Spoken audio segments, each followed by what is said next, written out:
यशु का बुखार और भी तेज हो गया। मुझे समझ में नहीं आ रहा मैं क्या करूं। चिंता मत करो मैरी, सुबह तक बुखार उतर जाएगा।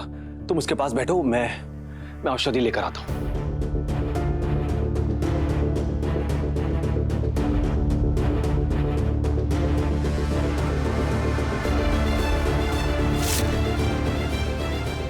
भाई साहब।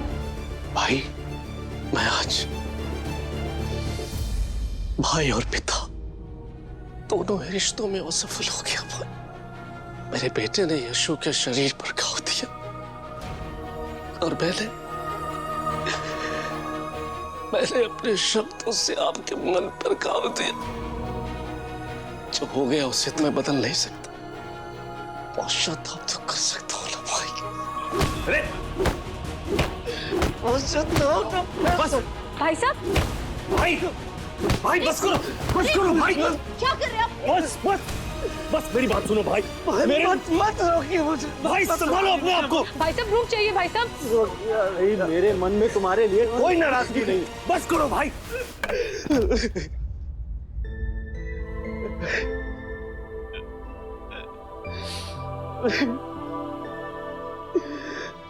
बचपन में गलती मैं करता था, मार आप खाते थे,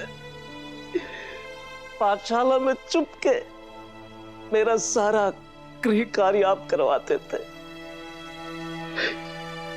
और आपको याद है भाई, माँ जब मिठाई देती थी तो अपने हिस्से की मिठाई मुझे खिलाते थे आप। लेकिन जैसा व्यवहार मैंने और मेरे बेटे ने आप और यीशु के साथ किया, उसके लिए मुझे सजा तो मिलनी चाहिए ना भाई। मुझे सजा तो मिलनी चाहिए ना भाई। क्या हो गया आपको? भाई, मुझे माफ कर देना भाई, मुझसे गलती हो गई भाई। मैंने परिवार को तोड़ने की बात की उसके लिए, मेरे बेटे ने यीशु को दर्द दिया उसके लिए, मैंने यीशु पे अविश्वास किया उसके लिए भाई। मुझे माफ कर देना भाई, मुझे माफ कर देना भाई, माफ कर देना मुझे। भाई, मैंने तो तुम्हें कब का माफ कर दिया भाई। जैसे मैंने कहा, मेरे मन में तुम्हारे लिए कोई गुस्सा नहीं है। मैं जानता हूं वो सब कुछ इसलिए हुआ क्योंकि तुम और जेम्स बहुत दर्द में थे, पीड़ा में थे। पर सबसे बड़ी बात तो देखो भाई, आज भी हम एक साथ हैं, हमारा परिवार एकजुट है।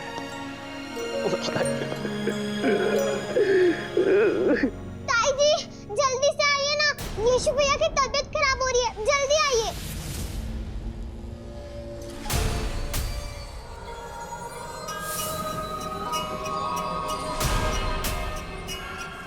यशु,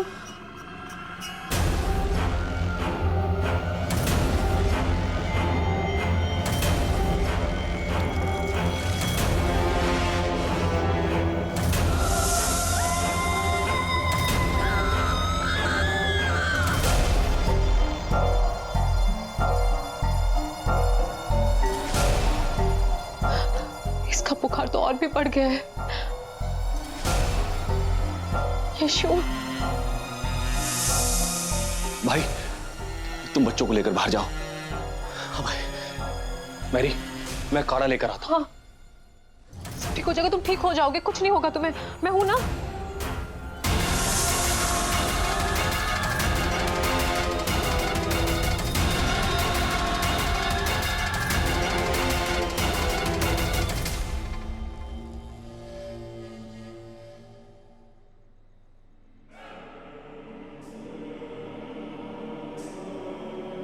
हे ईश्वर, मेरे बच्चे को इस पीड़ा से निकालिए, उसे तमाम तकलीफों से दूर रखिए।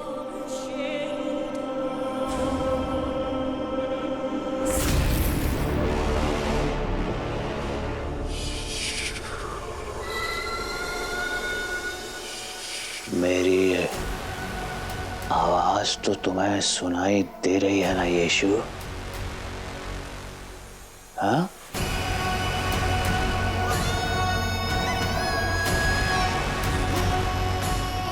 बुखार ने तुम्हें बहरा बना दिया है।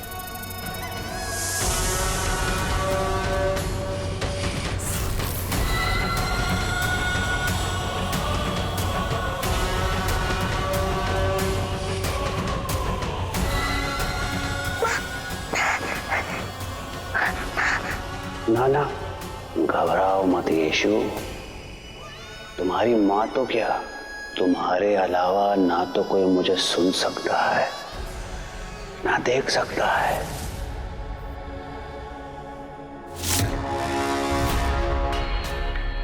बताने की कोशिश भी मत करना, वरना सब तुम्हें पागल समझेंगे।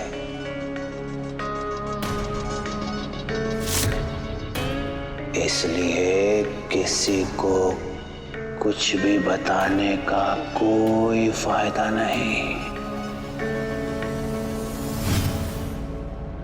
ये हम दोनों के बीच का राज है, क्योंकि इस संसार में जो कुछ भी हो रहा है वो कुछ और नहीं, तुम्हारे और मेरे बीच की कहानी है। सो जाने दो सबको, गहरी नींद, सो जाने दो। फिर कोई नहीं होगा हमारे बीच, तुम और मैं।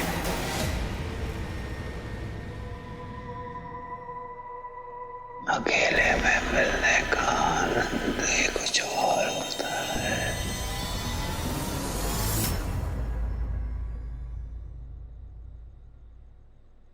हे ईश्वर, आपने मेरे हाथ क्यों बांध रखे हैं?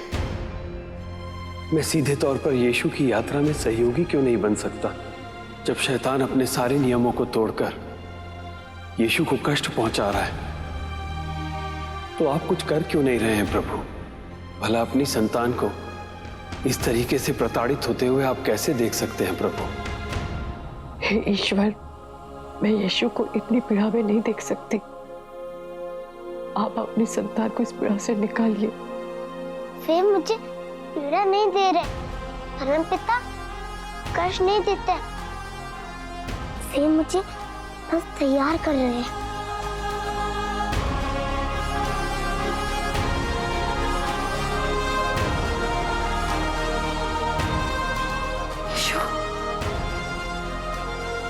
ईश्वर तुम्हारी हर इच्छा पूरी करे। प्रभु तुम्हारी हर इच्छा पूरी करे। अभी तो ये शुरुआत है, हम दोनों का सफर बहुत लंबा है यीशु। सदियों बैठकर बातें करनी है, तुम्हें संवारने की धुन है और मुझे बिगाड़ने की। और जब दो विपरीत शक्तियां आमने सामने होती हैं तो खेल खुद ब खुद रोमांचक हो जाता है। खूब जमेगी हम दोनों की, यकीन मानो यीशु, मजा आएगा, बहुत मजा आएगा। यीशु, क्या हुआ है?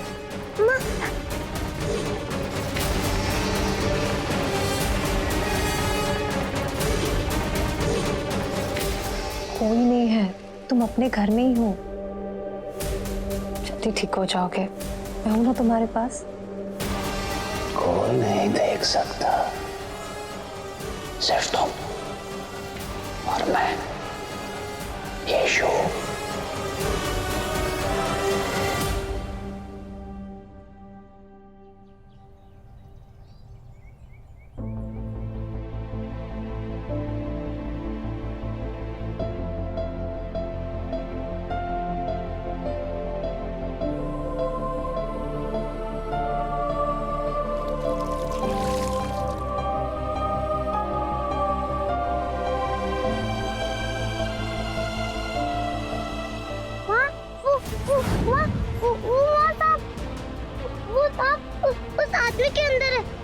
आदमी?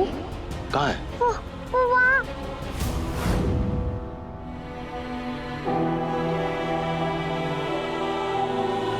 मैं नहीं जानती कि ईश्वर तुम्हें किस चीज के लिए तैयार कर रहे हैं, पर मैं इतना जरूर जानती हूँ कि तुम अकेले नहीं हो। तुम्हारे हर संघर्ष में मैं तुम्हारे साथ हूँ।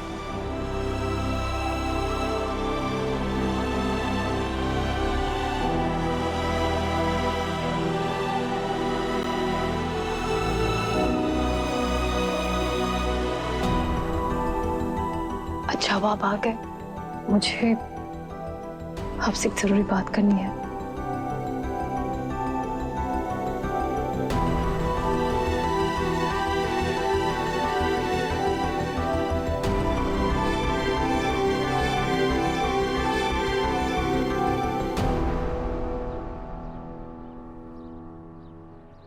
देखिए, ईश्वर की कृपा से हमारे बेटे का बुखार तो उतर गया है, लेकिन मुझे अभी भी उसकी चिंता हो रही है।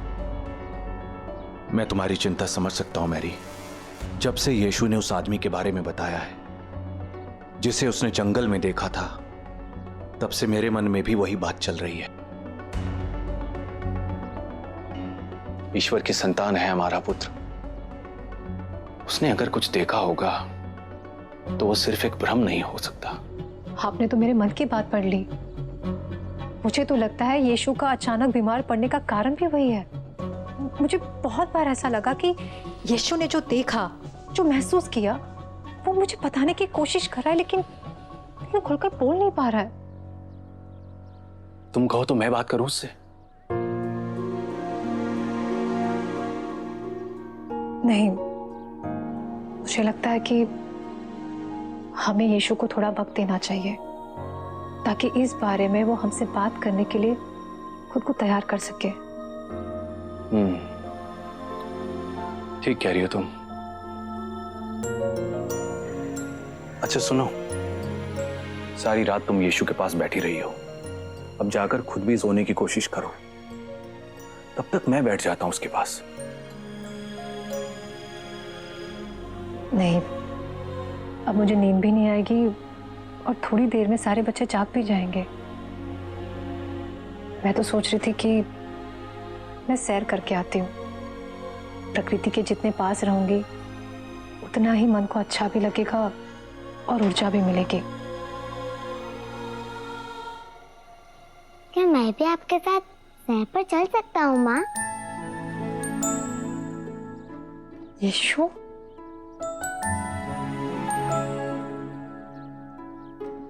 मेरा यीशु।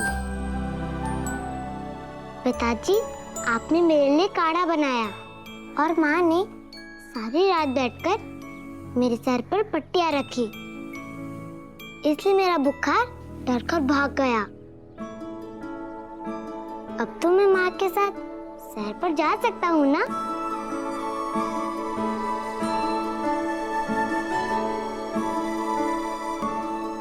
अच्छा। नहीं, कोई जरूरत नहीं है। आज आराम कर लो बेटा, फिर कल पक्का मैं तुम्हें सैर पर लेकर जाऊंगी।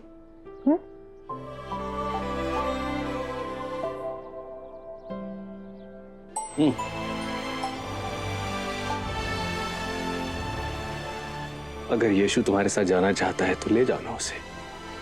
पर अब सुनो, खुली हवा में बातें भी खुलकर होती हैं। ठीक है, हम सैर पर चलते हैं। ठीक है।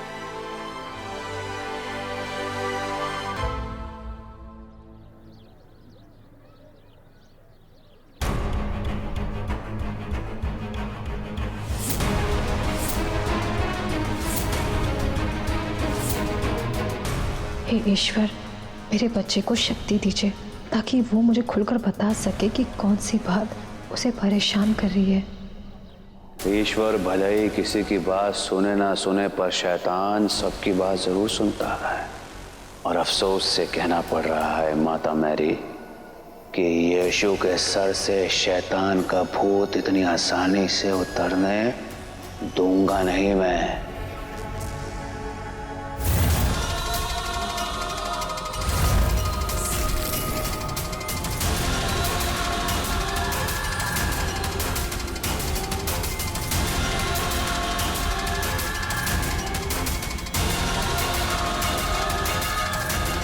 यशु, यशु,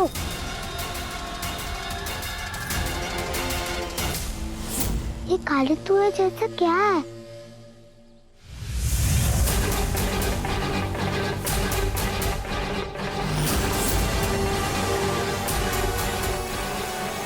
यशु, क्या हुआ बेटा? बताओ मुझे।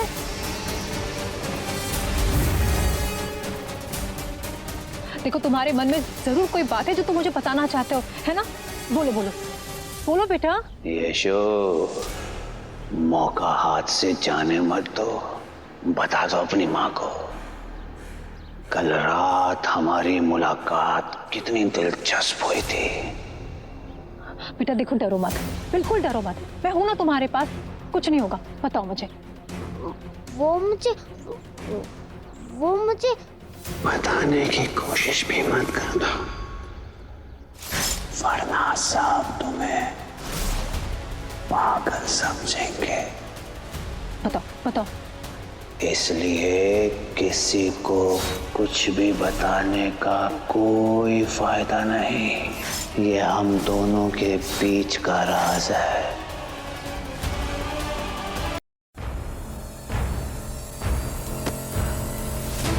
क्या हुआ है?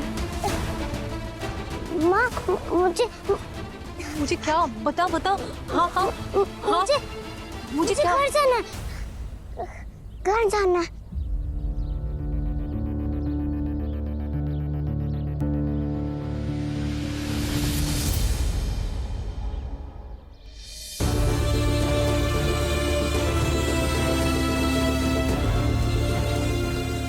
हे ईश्वर, मैंने यीशु को इतना परेशान कभी नहीं देखा। ऐसा क्या है उसके मन में जो वो मुझे भी नहीं बता पा रहा? आपका दुख मैं समझ सकता हूँ माता मैरी। कितनी तकलीफ, कितना दुख हो रहा होगा यीशु को इस हाल में देखकर। आपको समझ सकता हूँ मैं।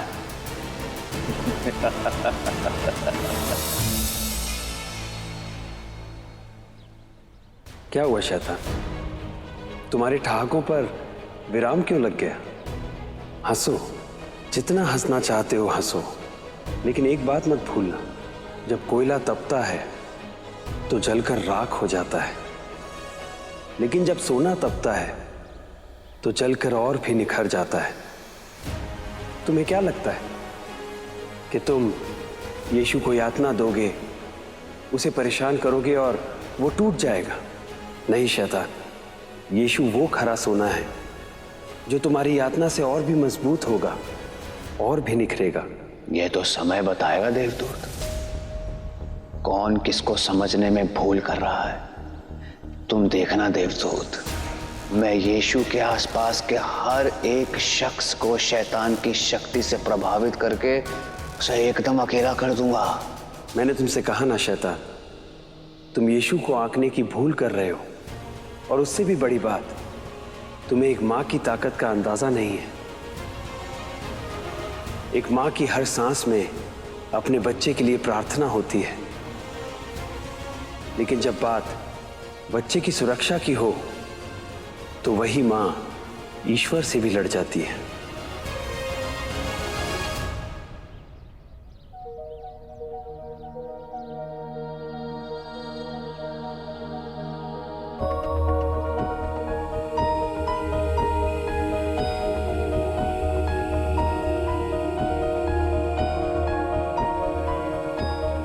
बेटा, घर के अंदर जाने से पहले मैं तुमसे कुछ कहना चाहती हूँ।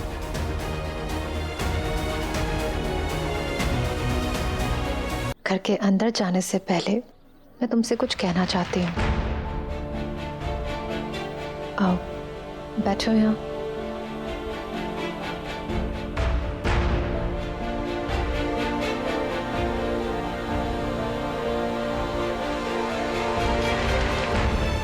बेटा, तुम्हारे जन्म से पहले जब मैं तुम्हारे पिताजी से नहीं मिली थी, मैंने किसी को देखा था।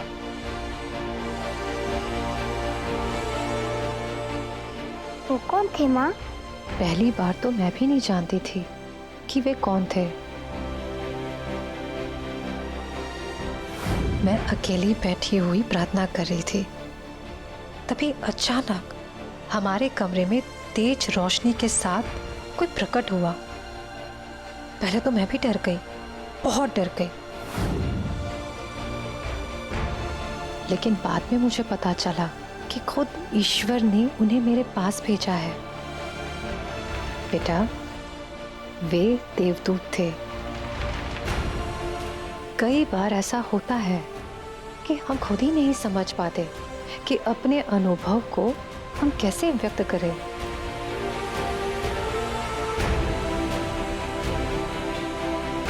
कहा था ना मैंने शैतान, एक मां अपने बच्चे की सुरक्षा के लिए जो भी करना पड़े करेगी। और ये तो शुरुआत है।